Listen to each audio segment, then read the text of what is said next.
falar um pouquinho sobre a maternidade real, mas não é a maternidade real de hoje.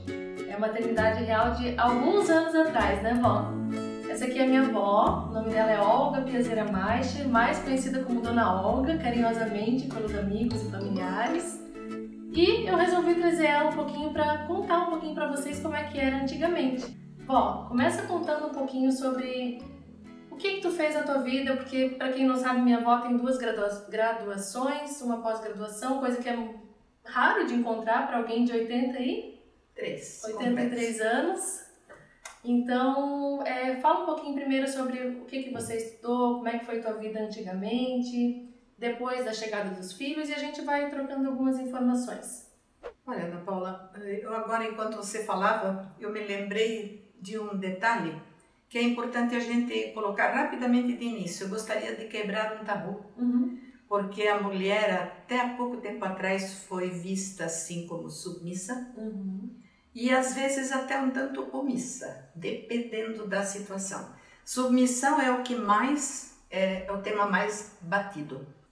Quando se começa a ler um pouco do que foi a história, não só se baseando no que a gente viveu e vivenciou, viu dos outros, né? Não precisando ir longe, na história de Jaraguá, o que se nota? Mulher e marido lutando juntos. Então, digamos, a mulher grávida, ela era um tanto resguardada, com o resguardo dela, com a gravidez, ou não na gravidez com crianças pequenas. Pelo que eu conheci, dadas raras exceções, a mulher sempre foi respeitada e resguardada como companheira. Isso não quer dizer que ela não fazia nada, ela fazia muitíssimo, elas fizeram um milagre. Não sei se nós, na atualidade, conseguiríamos fazer o que elas conseguiram fazer. Elas foram a companheira ali lado a lado, quando não havia conforto, quando não havia assistência médica, quando não havia educação na escola, porque no lar não parou de ser dada. Então, a mulher sempre ao lado, ajudando a resolver os problemas que eles viviam em comunidade, porque isso refletia na vida da família também. Aí alguém vai dizer para mim, mas e o machismo? Claro, isso existiu, não é coisa de agora. Existe até hoje, né? Vai existir sempre, vai ser muito... Não vai assim extinguir. O que vai precisar é as pessoas aprenderem a conviver com mais facilidade sem sofrer tanto, né? Então, como é que foi para a avó trabalhar antigamente, ter filhos junto com o trabalho, junto com o estudo, porque das viagens que a avó fez, conta um pouquinho. Não, eu penso até que eu fui uma pessoa privilegiada em vários aspectos, né? Primeiro porque a nossa instrução primária, ela trabalhava muito em conjunto com a família, porque nós sabemos que a família educa e a escola instrui, mas as duas têm que trabalhar juntas e não como inimigas. Então, era a comunidade, né? Então, o que acontecia? Por exemplo, eu vou falar um pouco sobre a minha vida, assim, que é sobre o que eu tenho mais segurança. Eu, por exemplo, venho de uma família de 8 irmãos. Numa família de 8 irmãos, hoje a gente sabe que são 8 personalidades. Bom, para começar, o respeito era muito grande, assim, aos pais. Não havia diálogos, assim, com mais tempo naquela época. Era o pai mandava, a mãe mandava, a gente obedecia. Graças a Deus eles tinham muito bom senso. Mas não havia muito tempo de falar da dificuldade de um e de outro, que eram 8. Bom, 8 irmãos, cada pessoa tem a sua personalidade. Então tem o que é mais mandão, tem o que é mais compreensivo, enfim. Você numa família assim, você aprende a tentar conviver da melhor forma para não criar conflito. Tem que ter jogo de cintura, porque né? Nem sei se é jogo de cintura, acho que é até uma questão de sentimento de sobrevivência.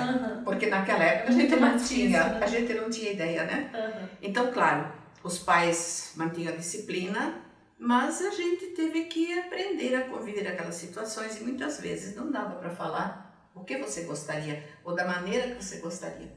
Então, o que nos ajudou muito nesse sentido foi a disciplina.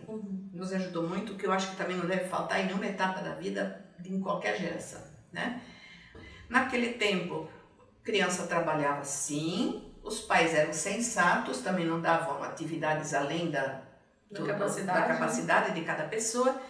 Enfim, a gente aprendeu a ver na escola, meu Deus, que coisa linda, que oportunidade que eu estou tendo. Como é que era naquela época? O que foi mais difícil da maternidade em si? Pois é, como é que era naquela época, né? Com toda aquela dificuldade, quem já estivesse bem estabelecido e já estivesse bem em sua casa, por exemplo, nós morávamos em Maringá, que foi uma cidade inaugurada em 47, era uma cidade nova, com muitas carências, muitas necessidades ainda. Então, nós ainda não tínhamos, por exemplo, água encanada, nem no centro da cidade havia. Então, poço fundo sem água encanada significa o quê? Você que tem que lavar fralda, que era tudo naquelas tábuas de esfregar, hoje as pessoas riem, né? A gente tinha que tirar aquela água com a manivela, primeiro tirar a água, levar para o cantinho, nem lavanderia existiam, era assim, um lugar apropriado para a cobertura, né? Nós viajamos de Maringá a Curitiba, de avião, né? A Beth, recém-nascida, com 15 dias, tinha que levar a mamadeira pronta de casa, não havia leite em pó, menos eu não conhecia ainda. E, meu Deus, e as fraldas para trocar no avião? Gente, que aventura. Isso daria, assim, uma cena hilária hoje, né? Com certeza. Mas foram situações assim que nós passamos. Meu Deus. Mas nós tínhamos outras compensações, né? Nós tínhamos a natureza que era, meu Deus, exuberante, o ar era puro, então nós contamos com tantos fatores. As crianças brincavam tranquilas, a comida não tinha agrotóxico, então as crianças estavam também mais sadias, né? E a nossa vida era mais simples comparando com hoje. Nós não exigíamos também tanto, porque muitas vezes nós criamos nossas necessidades. Então, assim, a modernidade veio tão boa com água encanada, lavadora de roupa. Ai, que bênção, lavadora de roupa para quem antigamente esfregava tudo. Então, enquanto a máquina trabalha, a mulher enxergou possibilidades novas. Então, o que ela fez? Ela começou a trabalhar em outras coisas, né? Então, conquistar o mundo, né? Quando se imaginaria uma mulher hoje lavando um carro, quando naquele tempo nem carro existia, e ela lava o carro, como ela vai para o computador, enfim. Né? Ela se conecta com o mundo. Daí a gente casou e moramos em Maringá um tempo. Quando viemos para cá, eu sentia muita necessidade de uma atividade remunerada, porque eu trabalhei até minha filha nascer. Aí eu resolvi deixar e me dedicar à família somente, à criação dos meus filhos, que eu achava assim, muito importante essa parte da educação. E quando viemos morar para Jaraguá, nós tivemos a sorte, para nós foi muito bom, de poder morar com os meus pais. Olha como é bom você conseguir conviver com as pessoas, né? E a minha mãe sugeriu, já que você está aqui morando conosco, as crianças estão pequenas, eu posso te ajudar, porque me ajudou muito, por que você não aproveita aí e continua estudando? E eu achei aquilo tão sensato, tão bom naquele momento da minha vida. E um belo dia surgiu assim, numa pequena notícia, lendo o Estadão, faculdade para professores lá em Lages. Ai, meu Deus, aquilo mexeu tanto comigo. Brilhou os olhos. E eu ali já estava lecionando, porque foi assim também muito interessante. Me apareceu uma oportunidade de trabalho. E pelo fato de eu estar fazendo a escola normal, eu teria, não vou dizer privilégio não, eu fiz concurso de títulos e provas, tudo bonitinho, mas eu teria chance, no caso de não conseguir vaga aqui no município, de assim, requerer a transferência para cá pelo fato de estar estudando. E eu fiz, comecei a lecionar, consegui essa transferência, me formei na escola normal, continuei minha vida, continuei lecionando, meus filhos crescendo, aí já morávamos na nossa casa, mas a minha mãe próxima. Então isso permitiu com que eu me aventurasse, né? Então quando eu escutei daquela escola só para professores em Lages, eu fiquei doida, né? Resumindo, com mais colegas, nós conseguimos então fazer parte da segunda turma. No dia 1º de janeiro de 72, eu e mais 2 colegas estávamos dentro de um ônibus viajando, porque dia 2 começariam as aulas na faculdade. 2 de janeiro? Em Lages. Para nós foi uma vitória, E assim a gente fez lá os 4 anos, né? Janeiro, fevereiro e julho, tempo de férias daqui. Fizemos a faculdade em Lages, que nos trouxe um cabedal assim muito, muito bom. Resumindo, eu estava quase me formando lá e nós tínhamos ido para fazer pedagogia, mas a pedagogia não tinha sido autorizada, embora eles já estivessem no MEC com o processo. Quando eu estou no último ano da faculdade de Lages, Ciências Sociais, abre pedagogia em Joinville, e aqui era por semestre. Ai meu Deus, daí também não aguentei, né? Eu me fui me formar, me informei com os professores. Aí eu vi da possibilidade que eu teria, porque tinha matérias que em Lages e Joinville eram as mesmíssimas, o mesmo conteúdo. Daí analisando, meu Deus, mas eu preciso fazer pedagogia, que é o meu objetivo, eu estava na direção da escola. Fiz pedagogia. Consegui então com os créditos das matérias que eu já tinha feito em Lages ter uma amenizada. Então 2 noites por semana eu não precisava viajar a Joinville. É muito interessante a gente ver isso, né, Val? Porque, como eu digo, hoje para nós, claro, nós temos outros tipos de dificuldades, né, vários outros. Mas antigamente era muito estruturalmente diferente, né? As coisas tinham bem mais dificuldade para acontecer, para chegar, para conseguir. Estrutura não era tão desenvolvida, tecnologia nem se fala, energia elétrica, enfim, qualquer coisa era tudo muito diferente. Não existia fralda descartável, não existia mal geladeira, né? Meu Deus. Televisão.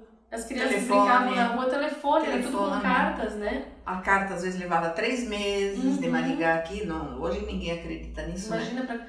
licença paternidade naquela época não tinha, né? Para dos pais, por exemplo, porque e hoje a própria licença maternidade naquele tempo também não havia, né? Exato. Agora é interessante, eu falo assim mais assim sobre a comunidade e a convivência que eu tive, né? Mas era muito interessante, então eu convivi muito tempo na área rural, na casa de uns tios. Mas o que a gente notava, é como eu falei antes para você, o trabalho pesado sempre o marido assumia, não havia, né? E também assim, não havia licença maternidade, mas havia o resguardo que as famílias respeitavam muito. Então, a mulher não fazia trabalho pesado no resguardo, ela precisava, resguardo é resguardar. Então, elas diziam o seguinte, leva 40 dias para o útero voltar para o normal, para o lugar. E nesse tempo a mulher tem que se cuidar. Mas não é que elas não fizessem nada, elas se concentravam mais no cuidado da criança, administração do lar e outra coisa. As crianças maiores aprendiam a ajudar. Então, dava muito certo. E é muito interessante a gente analisando assim, o lado social do evento. Então, eu estou falando na área rural. Então, digamos, a Dona Maria teve um neném. Então, a comadre, outra comadre, elas vinham fazer a visita ao neném. Então, cada uma trazia uma cesta, né? Ou com uma galinha para matar, porque tinha que comer caldo de galinha, carne de galinha durante o resguardo. Era leve, o estômago trabalhava com facilidade. Aí elas traziam cucas. Mas por que as cucas? Porque as vizinhas vinham visitar o neném, vinham visitar a mamãe. Era tudo no resguardo. Então elas se organizavam, se esquematizavam, que não vinha todo mundo ao mesmo tempo. Então, uma delas que vinha ia para o fogão, fazia o café, outra arrumava a mesa. Então não era nem coisas tanto para o bebê, era mais para ajudar a mãe. Para ajudar a mãe e não isolá-la. Então elas continuavam o convívio social. A rede de apoio. Mas impressionante, proporcionada pelas comadres, que às vezes são tão mal vistas, né? Então elas se organizavam. E outra, né? Aquela criança, então, poxa, já era mais alguém que veio para a comunidade, já... E assim, aquela criança passava de colo em colo, né? Colo em colo, às vezes enrolada em travesseiro, que hoje os pediatras, claro, abominam e com toda razão, mas naquele tempo uma criança de 4, 5 anos às vezes tinha que cuidar de um bebê, e não foram poucos os bebês que caem, mas isso já é outra história. Eu tô me desviando, é muita coisa para poder contar. Muita história, mas o que eu acho que eu precisaria colocar é o seguinte, assim, ó, que na minha idade, eu noto a vida, ela está cada vez mais sofisticada em termos de exigência também profissional.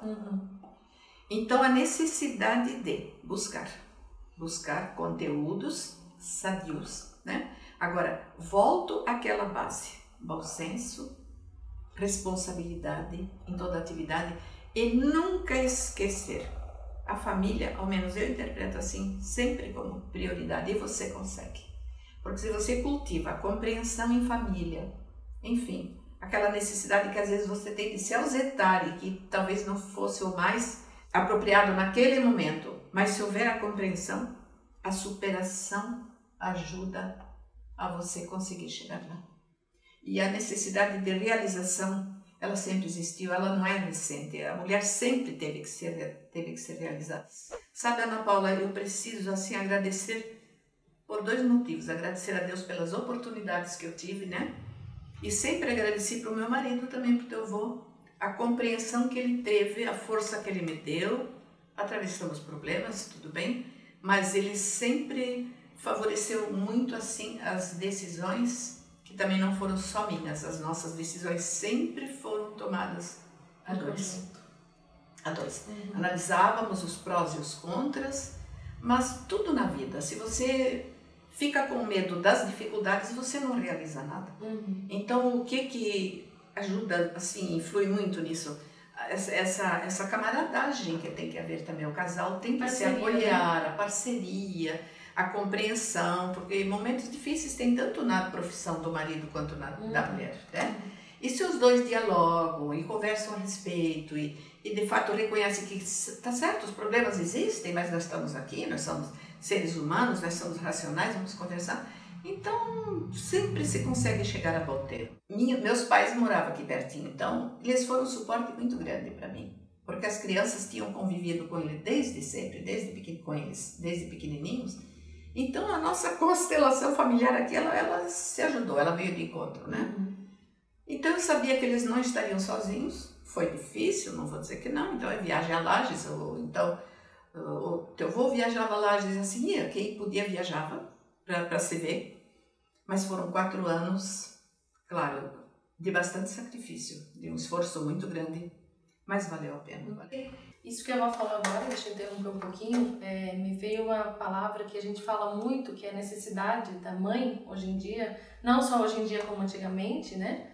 Que antigamente fluía muito mais fácil, hoje em dia às vezes a gente não consegue tanto, que é uma rede de apoio. Sim. Né? Ter uma rede de apoio, pessoas que possam te auxiliar a cuidar das crianças, a cuidar do teu dia a dia, da tua rotina, a te socorrer numa emergência. Sim. Pequenas coisas, mas que acumuladas sozinha para uma pessoa ou para um casal, é muito pesado. E lembrando sempre que não tem receita, né, Vó? O que serve para um não serve para outro. Não existe. A gente tem que ir mediando e vendo o cuidado que com os conselhos também, né? Com quem se aconselhar às vezes é bom. Antes da gente começar a gravar, eu expliquei pra Vó, né, que era pra gente conversar sobre a maternidade, enfim. Mas tem um detalhe que eu não contei pra Vó. Esse vídeo é um vídeo especial, que é um vídeo em homenagem ao Dia Internacional da Mulher. Meu Deus, eu só posso me comover muito. Daqui a pouco eu não falo mais, eu tô chorando, sabe? Somos duas. Meu Deus. E que a Vó conta a história de todo mundo, em livros, quando a Vó conta do passado, enfim. E que a gente queria retribuir um pouco. Desculpa. Mas que é alguém que eu me orgulho muito. E que eu me espelho, e como mãe, como esposa, como mulher. A Vó sabe, a Vó sempre fala, eu não sou perfeita, ninguém é, eu também não sou. Mas é alguém que eu tenho muito orgulho, assim, demais mesmo. E que se não fosse a Vó, o vô, eu não seria quem eu sou hoje. Eu tenho direito a falar mais um minutinho? Tem. Pois é, quando a gente fala assim, a gente evita de chegar na parte pessoal, não é? A nossa família, como toda família, teve não só momentos, teve horas, teve dias, teve meses, teve anos desafiadores. Às vezes eu penso para trás e agradeço sempre mais a Deus, porque eu penso assim, nada você consegue no momento. Na hora que você precisa de força, você tem que ter uma estrutura. E como você consegue uma estrutura também não sozinha? Aí vem assim, a gente pensa, meu Deus, o que será que os antepassados tiveram que enfrentar? Que lutas eles tiveram para alcançar as suas vitórias, né? Que maravilha nós termos essa forma assim de poder valorizar.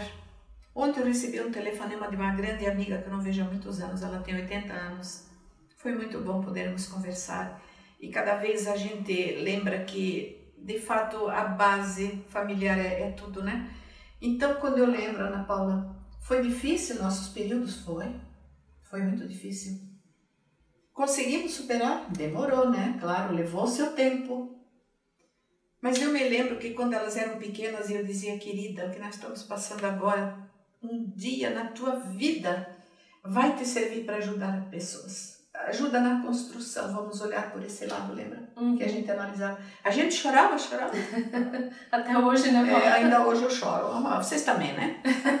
Até hoje. Mas então, meu Deus, a graça que nós tivemos de poder tirar das nossas dificuldades, dos nossos desafios, vamos dizer assim, desafios, né?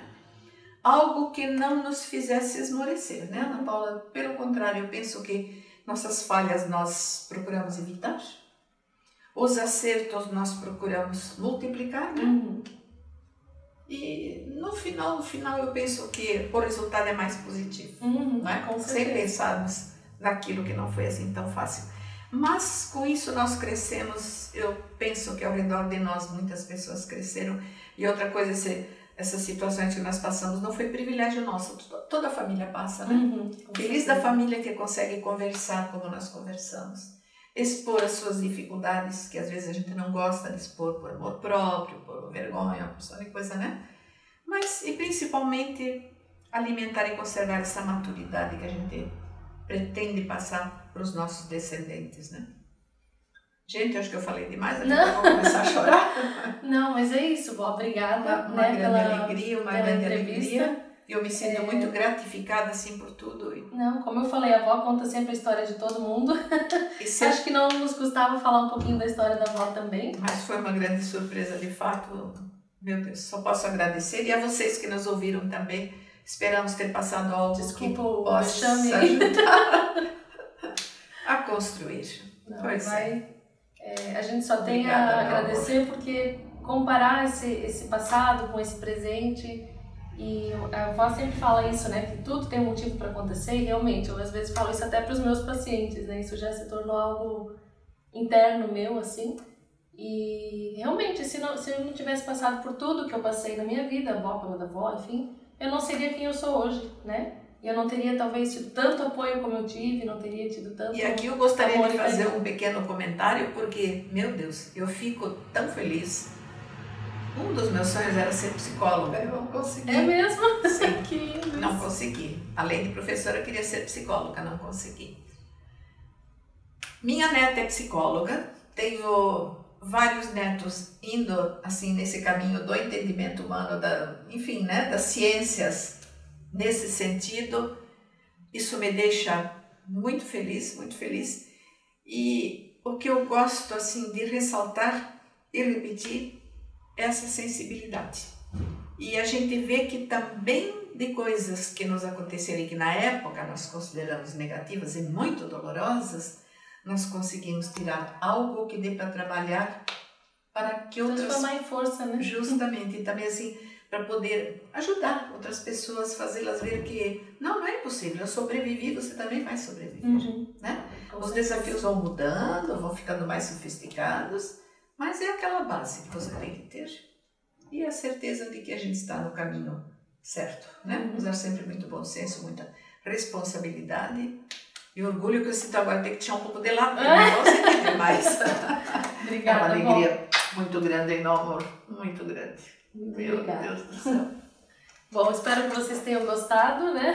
Desculpa de sujeito de batom. Olha, isso faz parte. Para mim foi um prazer. Eu tenho certeza que as pessoas vão gostar de saber um pouquinho mais também como era, né? Talvez até botar um pouco a mão na consciência pra gente parar de reclamar um pouco de hoje em dia, porque...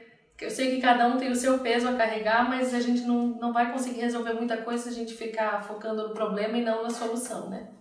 Então vamos lá, vida que segue, maternidade maravilhosa, tem coisas boas, tem coisas não tão boas e assim é a vida, né?